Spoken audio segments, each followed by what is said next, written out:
What happens when one of Hollywood's most beloved and humble actors gets pushed to his absolute breaking point on live television?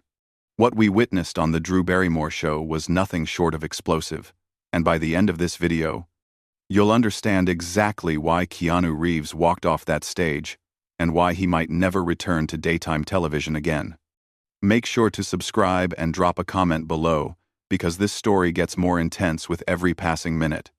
It started like any other Tuesday morning taping. The studio audience was buzzing with excitement. The cameras were rolling, and Drew Barrymore had that signature enthusiasm radiating from her talk show host chair. But what nobody in that audience expected was to witness one of the most uncomfortable celebrity interviews in recent memory. One that would leave Keanu Reeves questioning everything about the entertainment industry. "Ladies and gentlemen, please welcome the one and only Keanu Reeves," Drew announced with her usual bubbly energy, her hands clapping rapidly as the audience erupted in applause. Keanu walked out wearing his characteristic black suit, that familiar humble smile crossing his face as he waved to the crowd. He settled into the guest chair, adjusting his jacket slightly, completely unaware of what was about to unfold. "Keanu, it's so wonderful to have you here," Drew began, leaning forward with an intensity that seemed just a little too eager.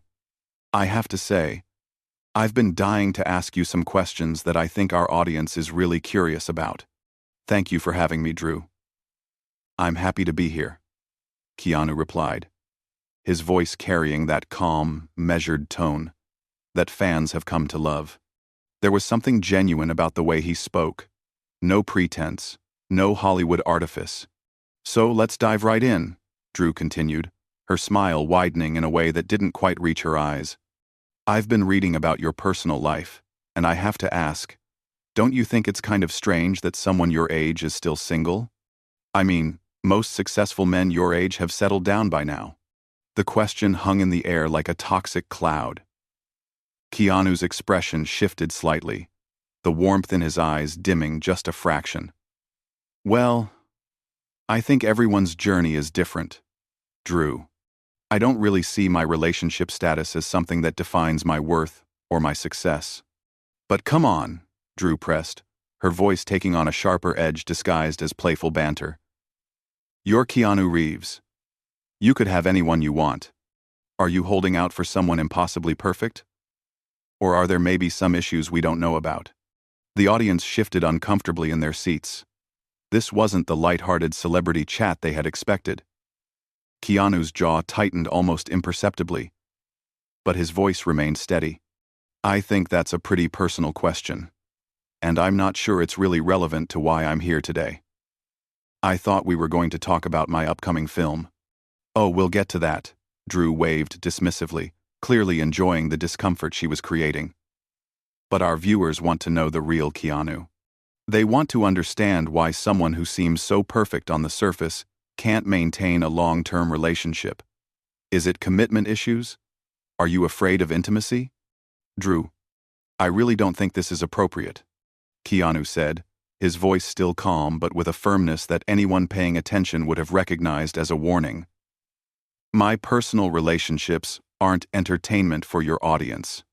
"Everything is entertainment, Keanu," Drew shot back, her mask of cheerful hostess slipping for just a moment. "That's the business we're in. You came on my show, so you signed up for this conversation. Actually, I came on your show to promote a film that I'm passionate about, to talk about the craft of acting, and to connect with people who appreciate cinema," Keanu responded, his composure remarkable given the circumstances. "I didn't sign up to have my personal life dissected for ratings." The tension in the studio was becoming palpable. Audience members were exchanging glances, and even the camera operators seemed to be focusing more intently, sensing that something significant was happening. Drew, however, seemed energized by the conflict she had created. "Look, I get it," she continued with false sympathy. "It must be hard being the sad, lonely guy in Hollywood, the tragic figure who lost his girlfriend and his child and never recovered.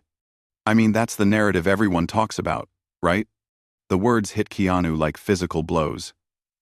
His face went completely still, and for a moment, the only sound in the studio was the hum of the cameras and the uncomfortable shifting of the audience.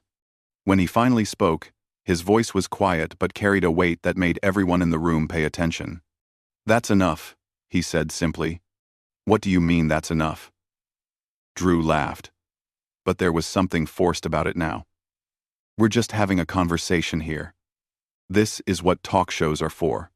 "No, Drew, this is what bad talk shows are for," Keanu replied, his composure still intact but his words carrying an edge that cut through the studio air. "Good talk shows are about connecting with people, sharing stories that matter, and treating guests with basic human dignity." "Oh, please," Drew scoffed, her pretense of friendliness completely abandoned now. "Don't lecture me about dignity when you've spent your entire career playing the same brooding character over and over again. At least I'm trying to show people who you really are."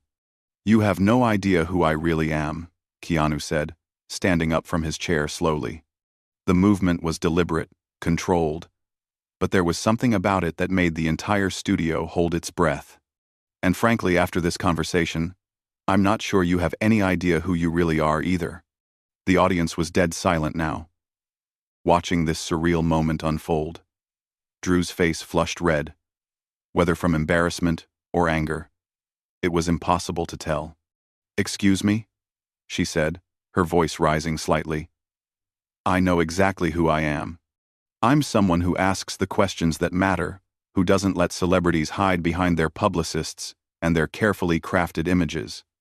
You're someone who thinks that cruelty disguised as curiosity is journalism," Keanu replied, his voice still remarkably steady. "You're someone who mistakes invasion of privacy for authenticity." The words landed with devastating precision. Drew's mouth opened and closed, like she was trying to find a comeback, but nothing came out. The silence stretched on, becoming more uncomfortable with each passing second. The uncomfortable silence that followed Keanu's words seemed to stretch forever. But it was Drew who finally broke it, her voice now carrying a defensive edge that everyone in the studio could hear. "You know what, Keanu? I think you're being incredibly unfair right now," she said, crossing her arms and leaning back in her chair. "I'm trying to have a real conversation with you, not some sanitized publicity interview that everyone else does. A real conversation involves mutual respect," Keanu replied, still standing, but not making any move to leave. "It involves actually listening to what the other person is saying, instead of just waiting for your next opportunity to attack." "Attack?" Drew's voice pitched higher, and she let out a forced laugh. "I'm asking legitimate questions that millions of people want answers to. You're a public figure, Keanu. This comes with the territory.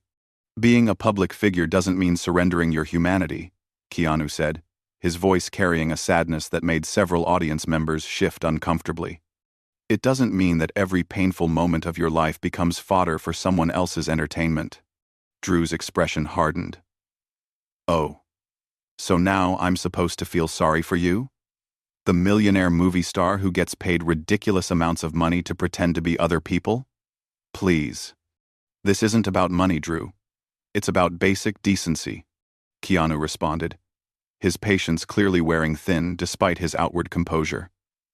"Something you seem to have forgotten in your quest for viral moments." "Viral moments?" Drew stood up abruptly, her chair rolling backward. "Is that what you think this is about? You think I'm some kind of social media hungry host? Looking for clicks? I think you're someone who has lost sight of what conversation actually means," Keanu said quietly. "I think you've confused interrogation with interview, humiliation with honesty." The audience was completely captivated now, watching this verbal sparring match unfold. Some were recording on their phones despite the no recording policy, sensing they were witnessing something unprecedented. "You want honesty?" Drew's voice rose again, her professional facade cracking completely. "Here's some honesty for you. You come on these shows with your mysterious, humble act, pretending to be this perfect gentleman, but everyone knows you're just a damaged guy who can't move on from his past." The cruelty in her words was breathtaking. Several audience members gasped audibly, and one person actually stood up as if they were going to intervene. Keanu's face went completely pale. But when he spoke, his voice was steady as steel. "And you think that pain is something to be exploited for entertainment," he said. "You think that someone else's grief is a toy for you to play with on television. I think that if you can't handle the heat, you shouldn't have gotten into this business." Drew shot back, her voice now openly hostile. "Everyone has problems, Keanu. Everyone deals with loss. The difference is that most people don't get to hide behind this saint-like image while cashing million-dollar checks." "You're right about one thing," Keanu said, nodding slowly. "Everyone deals with loss. But not everyone turns that understanding into a weapon to hurt other people. Not everyone thinks that suffering is a weakness to be mocked." Drew's face flushed red again. "I'm not mocking anything. I'm trying to have an adult conversation about real life, something you apparently can't handle." "An adult conversation would involve empathy," Keanu replied. "It would involve recognizing that the person sitting across from you is a human being, not just content for your show." "Don't lecture me about empathy," Drew snapped. "You don't know anything about my life, about what I've been through, about the struggles I've had to overcome to get where I am." "You're absolutely right," Keanu said, his voice softening slightly. "I don't know your story, and I wouldn't presume to use your pain for my entertainment. I wouldn't dig into your personal tragedies and wave them around on television like trophies." The words hit their mark. Drew's mouth tightened, and for a moment, something vulnerable flickered across her face before the hostility returned. "That's different," she said weakly. "How is it different?" Keanu asked. "Because you're the one asking the questions? Because you're the one holding the microphone? That doesn't make your pain any less real, and it doesn't make mine any less deserving of respect." "Stop trying to turn this around on me," Drew said, her voice rising to almost a shout. "You came on my show. You agreed to be here. If you can't handle a few tough questions, maybe you should stick to action movies where you don't have to think too hard."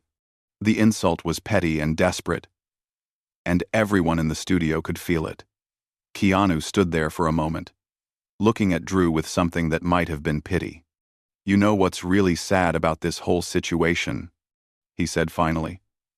"It's that somewhere underneath all this anger and desperation to create drama, there's probably a decent person who just forgot how to connect with people without hurting them first." Drew's eyes flashed with rage. "Don't you dare psychoanalyze me. Don't you dare stand there and pretend you're better than me."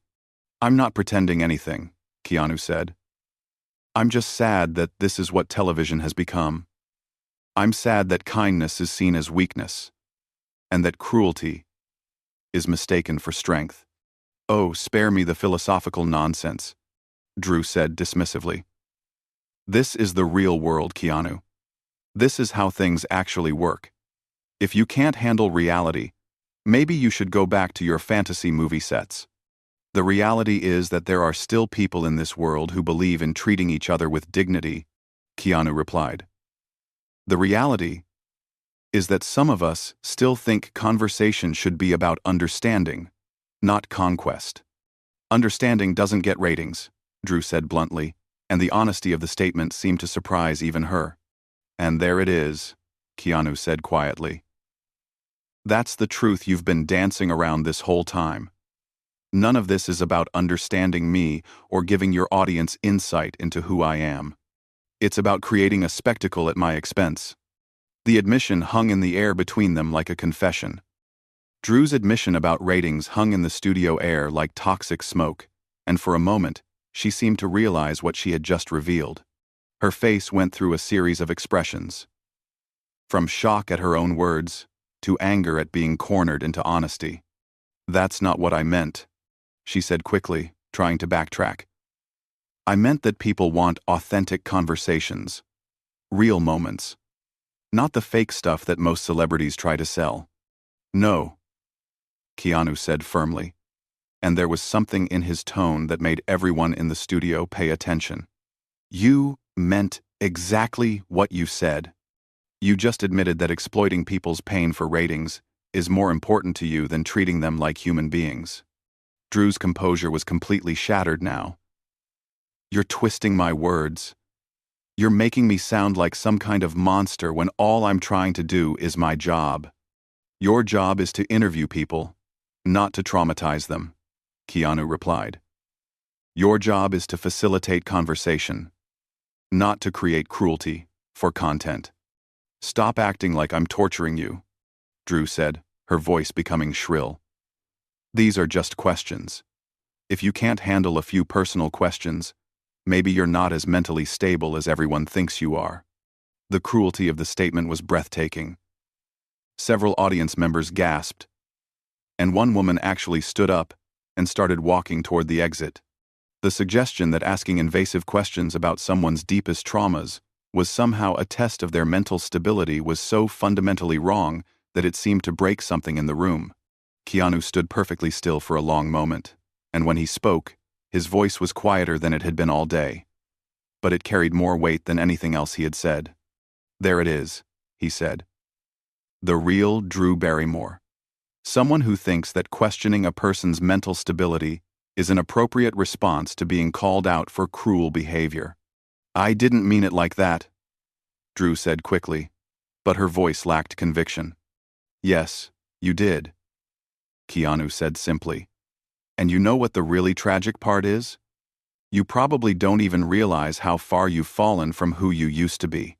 There was a time when Drew Barrymore stood for resilience, for overcoming adversity, for showing kindness to people who were struggling. Drew's face crumpled slightly. And for a moment, the mask slipped completely. Don't you dare talk about my past. Don't you dare use my history against me. I'm not using anything against you, Keanu said gently. I'm trying to remind you of who you once were, before you decided that other people's pain was something to be mined for television gold. You don't know anything about who I am, Drew said, but her voice was weaker now, defensive rather than aggressive. I know enough to be disappointed, Keanu said, and the sadness in his voice was genuine. I know enough to recognize that somewhere along the way, you stopped seeing guests as people and started seeing them as content. The studio was dead silent, except for the hum of cameras that were still rolling, capturing every word of this unprecedented breakdown of the traditional talk show format. You want to know who I really am? Drew said, her voice rising again as she tried to regain control. I'm someone who has worked incredibly hard to build a career, to create something meaningful, to connect with people. And I'm not going to let some self-righteous movie star come on my show and lecture me about how to do my job. I'm not lecturing you about your job, Keanu said. I'm questioning whether you remember what your job actually is, because right now, it seems like your job is to hurt people for entertainment.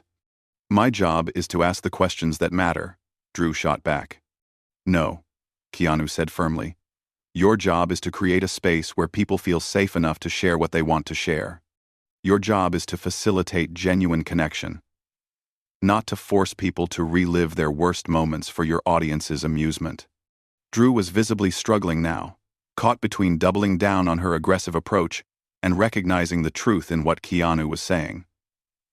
People want honesty. They want real conversations. People want authenticity, not exploitation, Keanu corrected. There's a difference between someone choosing to share their story and someone being cornered into revealing their pain. I never cornered anyone, Drew said, but her voice lacked conviction.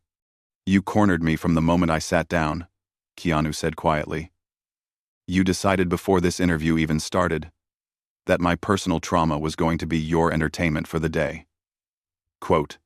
The accusation hung in the air, and Drew's face went through a series of expressions as she processed the truth of it. I was just trying to have a meaningful conversation, she said weakly. No. You were trying to create a viral moment at my expense, Keanu said. And the really sad part is that you probably convinced yourself that exploitation was the same thing as journalism. Drew's mouth opened and closed several times before she found her voice again. "Get off my stage," she said suddenly, her voice sharp with anger and humiliation. "I was already leaving," Keanu said simply, and there was no anger in his voice, just a profound sadness. "I just wanted you to understand what you had become before I did." He turned to walk away, then paused and looked back at Drew, who was standing behind her desk looking smaller than she had at the beginning of the show. "I hope you find your way back to who you used to be," he said quietly, "because that person was worth knowing." With that, Keanu Reeves walked off the stage, leaving behind a studio full of stunned audience members and a host who had just been given the most devastating performance review of her career. The cameras kept rolling as Drew stood there, visibly shaken, trying to process what had just happened. "We'll be right back," she said weakly to the cameras, but everyone knew that nothing would be the same after the break. What we witnessed that day wasn't just a celebrity walking off a talk show. It was a masterclass in maintaining dignity under pressure, in speaking truth to power, and in refusing to let cruelty masquerade as entertainment. Keanu Reeves showed us all what it looks like when someone refuses to participate in their own humiliation, and in doing so, he revealed something fundamental about the current state of celebrity culture and daytime television. Make sure to subscribe for more incredible stories like this one. And let me know in the comments what you think about celebrities who refuse to play along with invasive interview tactics.